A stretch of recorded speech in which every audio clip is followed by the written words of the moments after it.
भारतीय पौराणिक कथाओं में देवी देवताओं और उनके अवतार की कई कहानियां मिलती है। प्रत्येक कहानियां एक विशेष उद्देश्य के लिए है ताकि भक्तों को कहानी के रूप में पाठ पढ़ाया जा सके। हालांकि अधिकांश देवी देवताओं की कहानियां हमें मनोरंजक लगती है और हमें विभिन्न कहानियों से रूबरू कराती है। वही वे भी है जो कल्पना से परे भावुक और आत्मनिर्भर है। ऐसे ही एक कहानी है देवी सती की।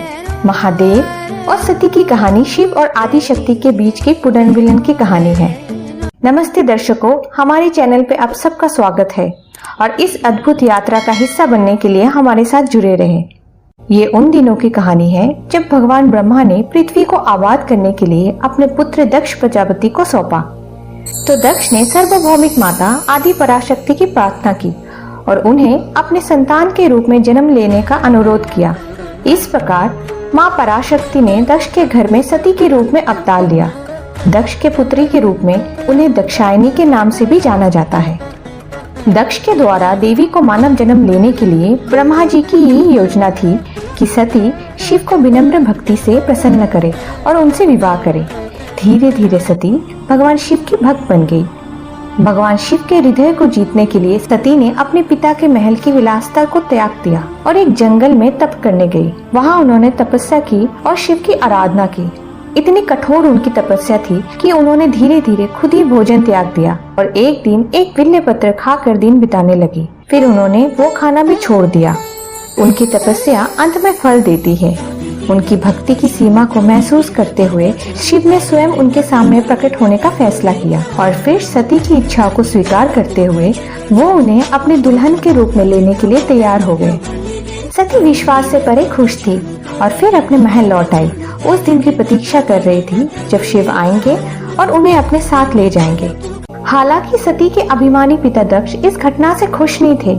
वो एक कट्टर विष्णु के भक्त थे और इस बात को सहन नहीं कर सकते थे कि उनकी पसंदीदा बेटी की शादी शिव से हो रही थी। दक्ष ये सोचता था कि उसकी पुत्री के लिए शिव एक योग्य पात्र नहीं है। परंतु जो भी हो, सती शिव से विवाह करने के अपने निर्णय पे अटल थी और वे उनकी पत्नी बन गई और अपने पति भगवान शिव के साथ रहने के लिए कैलाश चली गई। शादी के तुरंत बाद दक्ष ने अपने महल में एक भव्य यज्ञ का आयोजन किया जहां उन्होंने सभी राजाओं, राजकुमारियों, देवी देवताओं को आमंत्रित किया था और उन्होंने सती और शिव को आमंत्रित ना करने का फैसला किया। वो अभी भी अपनी पुत्री से नाखुश थे और उन्होंने शिव और सती दोनों का अपमान करने की योजना बनाई। इधर कैलाश में यज्ञ के बारे में जानने के बाद सती ने शिव से उनके साथ जाने के लिए विनती की। शिव ने अपनी इच्छाओं से जाने की आज्ञा देने से इनकार कर दिया, परंतु सती ने उस कार्यक्रम में भाग लेने के लिए दृढ़ संकल्प किया और शिव की इच्छाओं के विरुद्ध चल पड़ी अपने पिता के राज्य के लिए। शिव ने सती को वहां ना जाने की चेतावनी दी थी, ये जान के कि वहां उनका अपमान किया जाएगा। हालांकि तब सती उनकी बात अनसुनी करके चलने लगे तो शिव ने सती की सुरक्षा के लिए अपने गण को उनके साथ भेज दिया। यज्ञ में सती को आते देख दक्ष गुस्से में उन पर चिल्लाने लगा और उनका अपमान करना शुरू कर दिया। दक्ष ने सती और शिव को बहुत अपमानदायक बातें सुनाई। दक्ष ने यह स्पष्ट किया था कि ना उनका और ना ही उनके पति का कभी यहाँ पे स्वागत होगा। सती ने अपने पिता के साथ विनम्रता से बात करने की कोशिश की और उन्हें ये कहा कि शिव एक अद्भुत पति है और उनकी शादी कितनी खुशहाल है। हालांकि दक्ष ये सब सुनकर भी बहरा बना रहा और बस सती और शिव को अपमानित करता रहा सबके सामने। अंत में सती से और सहन नहीं हुआ। उन्होंने पूर्व में दक्ष और प्रसूति को चेतावनी दी थी कि अगर उनका किसी भी तरह से अपमान किया गया तो वो उन्हें छोड़ देंगे। सती ने तभी क्रोध में देवी आदि शक्ति का रूप ले लिया। उन्होंने खुद को दक्ष से मिलवाया, ये कहते हुए कि वे अनंत शक्ति है और उन्होंने कहा कि वो अपने प्राणों की आहुति देकर अपना प्राण त्याग देगी। उन्होंने दक्ष को ये शाप भी दिया कि दक्ष का नाश उनके पति भगवान शिव द्वारा ही होगा। इस प्रकार उन्होंने पवित्र अग्नि में प्रवेश किया और अपना मानव जीवन समाप्त कर दिया।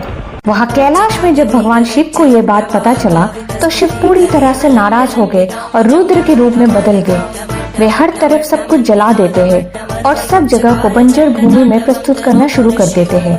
भयंकर तांडव नृत्य करते हुए उन्होंने अपनी जटा उखाड़ ली और उसे जमीन पे फेंक दिया। उस जटा से वीरभद्र उत्पन्न हुए जो शिव का विनाशकारी अवतार था। वीरभद्र बहुत भयानक दिखता था। उसके 8 हाथ थे और प्रत्येक हाथ में हथियार थे। फिर दूसरे जटा से भद्रकाली की उत्पत्ति हुई, जो सर्वोच्च देवी का एक प्रचंड और बेहद भयानक अवतार थी। वीरभद्र और भद्रकाली एक युगल थे, जो सृष्टि में सब कुछ नष्ट करने के लिए मिलकर काम करते थे। उनकी सहायता प्रदान करने के लिए 8 अन्य देवियों की भी उत्पत्ति हुई, जैसे चामुंडा, ईशानी, मुंडमर्दिनी, भद्र, काली, कात्यायनी, वैष्णवी, त्वरिता। वीरभद्र और भद्रकाली ने दक्ष का नाश कर दिया, उनका गला काट कर। वीरभद्र ने दक्ष की सेनाओं, देवताओं, संतों और अन्य सभी लोगों को वहां गिरा दिया। ये भयावह विनाश पूरी रात जारी रहा, जिसके बाद शिव ने अंततः फिर से जीवित कर दिया जिन्हें मार दिया गया था। यहाँ तक कि उन्होंने दक्ष को भी जीवन दान दिया। इसके बाद शिव ने दक्ष के सिर को बकरी के सिर से जोड़ दिया। शिव की करुणा और कृपा देखकर दक्ष आखिर में बदल गए और भगवान शिव का एक भक्त बन गया। शिव सती के वियोग से पूरी तरह से टूट गए थे। उन्होंने सती के जले हुए शरीर को अपने कंधे पे ले लिया और पत्नी वियोग में उसके साथ दुनिया भर घूमते रहे। एक कथा के अनुसार विष्णु ने अपने सुदर्शन चक्र से सती के शरीर को 51 टुकड़ों में काट दिया। उन्होंने उनमें से प्रत्येक का नाम शक्तिपीठ रखा। सुदर्शन चक्र से काटने पर सती के शरीर के टुकड़े भारत के विभिन्न हिस्सों में गिर गए। इनमें से प्रत्येक शरीर के अंगों में सर्वोच्च देवी आदि पराशक्ति का अभिव्यक्ति था।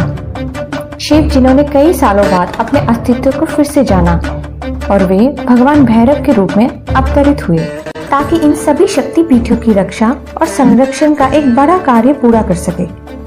इस कार्य को सफलतापूर्वक पूरा करने के बाद सती का पुनर्जन्म पार्वती के रूप में हुआ, जो पर्वतों के राजा हिमवान और उनकी पत्नी लीनावती की बेटी थी। बचपन से ही पार्वती शिव को प्यार करने और उनकी पूजा करने के लिए समर्पित थी। फिर सटीक समय आने पर उन्होंने फिर से शिव से विवाह किया। तो दर्शकों, ये थी शिव और शक्ति